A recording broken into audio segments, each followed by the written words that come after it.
21 남중 남고를 거쳐 공대에 진학한 전형적인 모태솔로였어요. 수총각이었죠. 대학에 와서 새로운 환경에 적응하려 애썼지만 여자를 대하는 것은 여전히 서툴렀죠. 어쩌다 미팅이나 소개팅 기회가 있었지만 어색함만 남길 뿐 제대로 된 관계로 발전하지 못했거든요. 또래 여학생들과는 왠지 모르게 코드가 맞지 않는다고 느꼈고 오히려 세상 물정 좀 아는 삶의 연륜이 느껴지는 성숙한 여성들에게 알 수 없는 끌림을 느꼈지만 그런 상대를 만날 기회는 전무했죠. 그런 제게 대학에서 마음이 통하는 친구 준서가 생겼어요. 과제로 맺어진 인연이었지만 함께 밤샘 공부도 하고 시시콜콜한 이야기를 나누며 급속도로 가까워졌어요. 준서는 겉으론 좀 무뚝뚝했지만 속정이 깊고 진솔한 친구였죠. 준서와 술잔을 기울이는 날이 잦아지면서 자연스럽게 그의 가정사를 알게 되었어요. 어릴 적 아버지를 여의고 어머니와 여동생과 함께 살았고 어머니는 보험, 설계사로 악착같이 살아오셨다는 이야기를 들었죠. 그렇게 준서와 친하게 지내던 어느 날 그의 집에 놀러 갔다가 준서 어머니를 처음 뵙게 되었어요. 순간 눈을 의심했죠. 사진으로 봤을 때도 고운 분이라 생각했지만 실물은 차원이 달랐어요. 단아하면서도 기품 있는 얼굴, 나이를 가늠하기 어려운 탄탄한 피부까지. 친한 친구의 어머니를 마주했는데 와, 정말 이쁘다고 생각했어요. 아줌마를 보고 이쁘다고 생각한 건 연예인 말고는 처음이었거든요. 왜 준서가 어머니 미모에 대한 자부심이 대단했는지 단번에 이해가 갔죠. 알고 보니 젊은 시절 미스코리아 본선까지 진출했을 정도의 미인이셨더군요. 그 외모가 괜히 나온 게 아니었구나 싶었죠. 고된 삶의 흔적은 있었지만 오히려 그것이 더 깊이 있는 아름다움으로 느껴졌어요. 그렇게 준서 어머니를 뵙고 얼마 지나지 않아 저희 집에 큰일이 닥쳤어요. 50대 중반이셨던 외삼촌께서 갑작스러운 뇌출혈로 쓰러지셨고 허망하게 돌아가셨거든요. 노후 준비는커녕 변변한 보험 하나 없으셨기에 사촌들은 갑자기 어려워진 가정, 형편 때문에 대학 휴학까지 고민해야 할 지경이 되었어요. 가까이서 삼촌네의 힘든 상황을 지켜보며 충격을 받으신 저희 어머니는 아버지의 이름으로 된 보험이라도 하나 들어야겠다 결심하셨고 마침 보험 설계사인 준서 어머니, 수연 아주머니를 제가 소개시켜 드렸죠. 수연 아주머니는 엄청 좋아하셨어요. 저희 부모님 보험 가입은 물론이고 친척들은 물론 어머니 주변 지인들까지 저희 적극적인 소개 덕분에 아주머니는 단기간에 엄청난 실적을 올리게 되셨어요. 아주머니의 커리어에 전환점이 된 것이었죠. 수연 아주머니는 제게 이루 말할 수 없이 고마워하셨어요. 매번 연락이 올 때마다 현우 내 덕분이다. 은혜를 어떻게 갚아야 할지 모르겠다며 감사 인사를 빼놓지 않으셨어요. 집에 자주 놀러 오라고 맛있는 것 해주시겠다고 거듭 당부하셨고 실제로 준서보다 저를 더 살뜰히 챙겨주시는 것 같았네요. 준서 역시 제가 어머니 일에 큰 도움을 준 것을 알기에 저를 대하는 태도가 더 살갑고 고마워하는 기색이 역력했고요. 그렇게 저는 준선의 집에 자연스럽게 드나들게 되었고 수연 아주머니와도 편안한 관계를 맺게 되었죠. 그러다 준서가 해병대에 자원 입대하게 되었어요. 입대를 며칠 앞두고 준서는 심란한 마음을 술로 달랬고 저와 밤늦도록 마시다가 결국 만취해버렸어요. 비틀거리는 준서를 부축해 준서의 집까지 데려다 주었죠. 간신히 준서를 침대에 눕히고 나니 준서 어머니께서 저를 조용히 부르셨어요. 현우야, 여기까지 오느라 고생 많았지. 그냥 가지 말고 잠시 아주머니랑 이야기 좀 하고 가려무나. 준서가 골아떨어진 방 앞 거실 소파에 나란히 앉았어요. 준서 어머니의 얼굴에는 아들을 군대에 보내는 어머니의 복잡한 심경이 고스란히 드러나 있었어요. 아주머니도 밤이 깊으니 술 생각이 나네. 현우 너도 아주머니랑 한 잔 더 할래? 의외의 제안이었지만 싫지 않았어요. 근데 현우는 여자친구는 있니? 아주머니가 물으셨어요. 아니요, 없어요. 저는 솔직하게 대답했죠. 그래, 우리 준서도 여자친구 없는데. 너도 없어? 너희들 남자끼리 너무 붙어 다니지 말고 연애도 좀 하고 그래야지. 아주머니는 장난스레 웃으며 잔소리하듯 말씀하셨어요. 연애도 다 때가 있는 거야. 한창 좋을 때 해야지. 하고 싶은데 기회가 잘 없네요. 저는 멋쩍게 웃었네요. 정말이지 여자를 만날 환경이 되지 않았으니깐요. 아주머니는 제 얼굴을 찬찬히 보시더니 조금 더 직설적으로 물으셨어요. 그럼 혹시 여자 한 번도 안 만나본 거야? 네? 갑작스러운 질문에 저는 당황했어요. 얼굴이 살짝 달아오르는 것을 느꼈죠. 모태솔로는 아니지. 여자 한 번도 안 만나봤으니 모태솔로죠? 저는 고개를 끄덕였어요. 인정하기 부끄러웠지만 사실이었거든요. 아주머니는 맥주잔을 들고 제 얼굴을 유심히 보시더니 조용히 말씀하셨어요. 그럼 척 경험도 안 해봤겠네. 네, 그쵸. 저는 더 이상 말을 잇지 못하고 시선을 피했어요. 이런. 아주머니는 작은 탄식과 함께 유한 미소를 지으셨죠.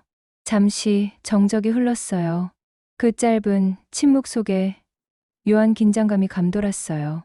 그러다 아주머니는 화제를 바꿔 제 군 입대 이야기를 꺼내셨어요. 근데 벌써 현우 너도 곧 입대할 때가 됐구나. 네, 몇 달 안 남았어요. 준서 보내고 나니 제가 갈 차례라는 게 실감이 나네요. 저는 씁쓸하게 말했어요. 아주머니는 제게 맥주잔을 채워주며 다시 처음의 주제로 돌아왔어요.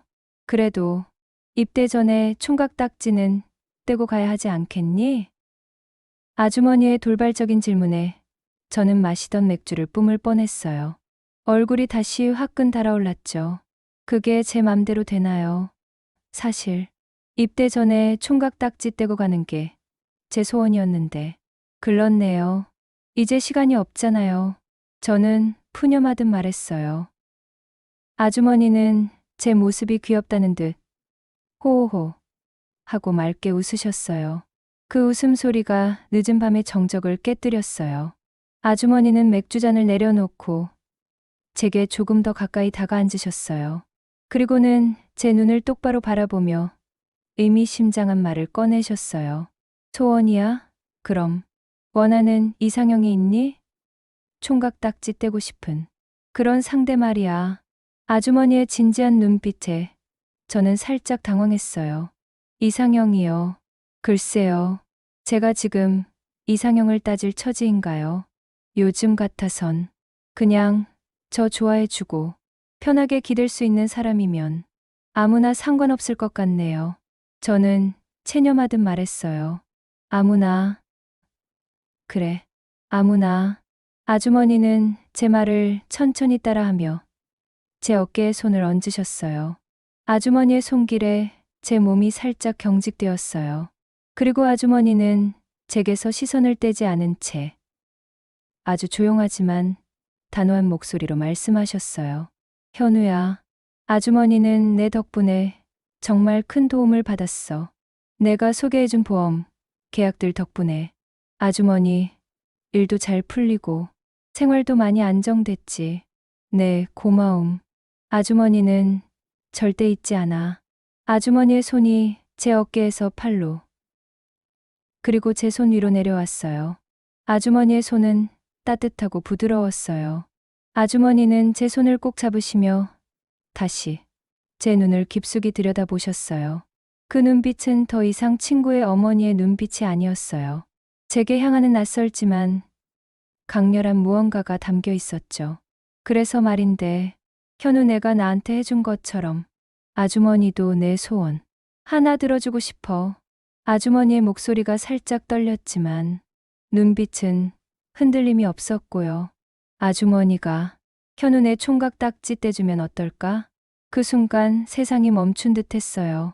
아주머니의 입에서 나온 예상치 못한 충격적인 제안에 저는 숨조차 쉴 수 없었죠. 심장이 미친 듯이 뛰었고 얼굴은 벌겋게 달아올랐어요. 아주머니는 제 손을 놓지 않은 채 제 반응을 기다리고 계셨어요. 그 눈빛 속에는 오랜 외로움과 갈망, 그리고 저를 향한 묘한 감정이 뒤섞여 있었어요. 저는 아무 말도 할 수 없었고 그저 아주머니의 눈빛에 사로잡혀 있었어요. 그리고 그 밤 우리는 서로의 긴 침묵 끝에 저는 아주머니의 손을 더 강하게 맞잡았어요. 아주머니의 눈동자에 일렁이는 복잡한 감정들을 보며 저는 제 안의 낯선 욕망과 아주머니의 깊은 외로움이 부딪히는 것을 느꼈어요. 말은 더 이상 필요 없었어요.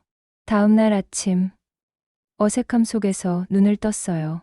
아주머니는 조심스럽게 제 옆에서 일어나 앉으시더니 흐트러진 머리를 쓸어 올리며 작게 말씀하셨어요.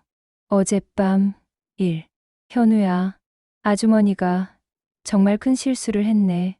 내가 입대 전에 마지막으로 좋은 추억 만들어주고 싶다는 생각이 앞섰나 봐. 내가 아줌마한테 해준 고마움도 있고 그리고 아주머니도 너무 외로웠나 봐. 늙은 여자가 주책이었지. 정말 미안하다. 아주머니는 제 눈을 마주치지 못하고 자책하듯 말씀하셨어요. 저는 벌거벗은 듯 부끄럽기도 했지만 어젯밤 아주머니의 진심과 외로움을 느꼈기에 괜찮다고 말씀드리고 싶었어요. 아주머니, 실수 아니에요. 저도 아주머니 좋았어요. 그리고 아주머니가 저한테 고마우신 만큼 저도 아주머니께 늘 감사했는거려. 입대 전에 이렇게 아주머니랑 저는 후회 안 해요. 절대.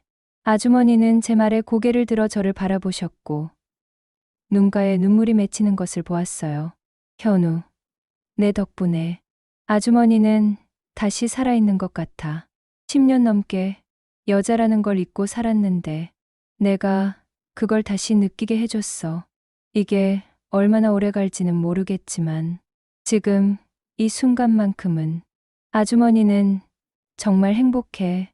그날 밤 이후 수연 아주머니와 저의 관계는 묘한 긴장감과 친밀함이 뒤섞인 채로 이어졌어요. 입대를 며칠 앞두고 저는 집에서 가족들과 마지막 시간을 보냈지만 마음 한구석은 계속 아주머니에게 가 있었어요. 아주머니께 따로 연락드려 작별 인사를 하고 싶었지만 차마 용기가 나지 않았어요. 그렇게 저는 홀가분함과 복잡한 감정을 동시에 안고 훈련소로 향했어요. 삭발을 하고 낯선 사람들과 부대껴 지내는 훈련소 생활은 제게 혹독한 경험이었어요. 사회와의 단절, 정해진 틀 안에서의 숨막히는 일상. 처음 며칠은 정신없이 흘러갔지만 밤이 되면 세상과의 연결이 끊어진 듯한 외로움과 막막함이 밀려왔어요. 그때마다 제 머릿속에 가장 먼저 떠오른 사람은 수연 아주머니였어요. 마지막으로 나눴던 대화, 아주머니 품에 안겼던 따뜻함, 그리고 그 밤의 기억까지. 혹시 첫정이 무서워서 그런 걸까요? 아니면 외로운 제 마음에 처음으로 깊숙이 들어온 사람이어서 그랬을까요? 훈련소 생활 내내 저는 자나깨나 아주머니 생각뿐이었어요.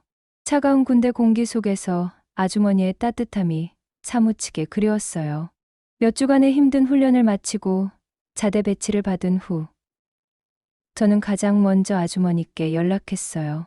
떨리는 손으로 아주머니께 전화를 걸자 아주머니는 제 목소리를 듣자마자 무척 반가워하셨어요.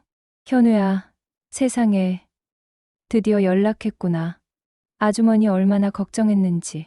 아니, 아주머니의 목소리에서 진심, 어린 안도감과 반가움이 느껴졌어요. 저는 훈련소 생활이 어땠는지 간단히 말씀드렸고 아주머니는 제 이야기를 하나하나 귀담아 들어 주셨어요. 대화 도중 아주머니께서 물으셨어요. 자대 어디로 배치받았니? 주소 좀 알려줄 수 있을까? 네. 주소는 왜요? 왜긴. 아주머니가 우리 현우한테 편지도 쓰고 면회도 가야지. 걱정하지 마. 아주머니가 맛있는 것도 많이 싸갈게. 주소 얼른 불러보렴. 아주머니의 목소리에 저를 향한 따뜻한 마음이 가득 담겨 있었어요. 반가운 아주머니 목소리를 들은 것만으로도 설렜는데 편지에 면회까지 온다니 믿기지 않았어요. 저는 신이 나서 자대 주소를 알려드렸어요. 그 후 아주머니와의 편지는 군 생활의 유일한 낙이 되었어요. 매일매일 사서함에 아주머니 편지가 와 있나 확인하는 것이 가장 큰 기쁨이었죠. 아주머니는 안부와 함께 준서와 지수 씨 소식, 당신의 일상과 소소한 이야기들을 편지지에 빼곡히 채워 보내주셨어요. 때로는 제게 힘내라고 격려해 주시고, 때로는 농담을 섞어 웃음을 주셨어요. 아주머니의 편지를 읽는 시간만이 삭막한 군대에서 벗어나 따뜻한 세상과 연결되는 유일한 시간이었어요. 아주머니 편지는 단순한 안부 편지를 넘어 저를 향한 깊은 애정과 관심이 담긴 연서처럼 느껴졌어요. 몇 달 후, 드디어 아주머니께서 면회를 오셨어요. 철책 앞에서 아주머니를 기다리는데 심장이 터질 것 같았어요. 군복 입은 제 모습을 본 아주머니는 환하게 웃으시며 반가워하셨어요. 부대 안면회실에서 잠시 이야기를 나누다 아주머니께서 조심스럽게 물으셨어요. 현우야, 혹시 여기 외출이나 외박 같은 거 될까? 아주머니가 근처에 방이라도 잡아놓을까 하는데 아주머니의 질문에 저는 또 한 번 심장이 덜컥 내려앉는 것을 느꼈어요. 그날 밤 이후 처음으로 아주머니와 단둘이 시간을 보낼 기회가 온 것이었죠. 저는 당직 사관님께 여쭤보니 다행히 가까운 곳은 외박이 가능하다는 답을 들었어요. 네, 아주머니, 돼요. 가까운 데는 외박된대요. 제 말에 아주머니의 얼굴에도 희미한 안도감과 기대감이 스쳤어요. 그렇게 저희는 부대 근처 모텔에 방을 잡고 1박 2일을 함께 보내게 되었어요. 군대 이야기를 시작으로 아주머니는 제가 얼마나 힘들었을지, 얼마나 외로웠을지 헤아려 주셨어요. 제 어깨에 기대의 눈물을 보이기도 하셨죠. 그리고 그 밤, 우리는 마치 오랜 시간 떨어져 있던 연인처럼 서로를 안아주며 그리움을 달랬어요. 이후 휴가를 나올 때마다 저는 아주머니와 데이트를 했어요. 평범한 연인들처럼 영화를 보거나 맛집을 찾아가고 조용히 둘만의 시간을 보냈어요. 아주머니는 사람들의 시선을 신경 쓰며 조심하셨지만 저와 함께 있는 순간만큼은 행복해 보였어요. 저는 아주머니 곁에서 비로소 제 나이에 맞는 연애를 하는 기분을 느꼈어요. 아주머니는 제 첫 여자였고 동시에 제게 가장 깊은 위로와 안정을 주는 유일한 존재였어요. 군 생활은 힘들었지만 아주머니와의 관계 덕분에 버틸 수 있었어요. 아주머니 편지와 면회, 그리고 휴가 때마다 함께 했던 시간들은 저에게 삶의 이유가 되었어요. 그렇게 무사히 전역을 하고 저는 지금도 수연 아주머니를 만나고 있어요. 여전히 우리는 남들의 눈을 피해 조심스럽게 관계를 이어가고 있지만 서로를 향한 마음은 더욱 깊어졌어요. 제 삶에 예상치 못하게 찾아온 아주머니라는 존재는 21의 모태솔로에게 가장 낯설고도 가장 따뜻한 첫사랑이자 위로가 되어 주었어요.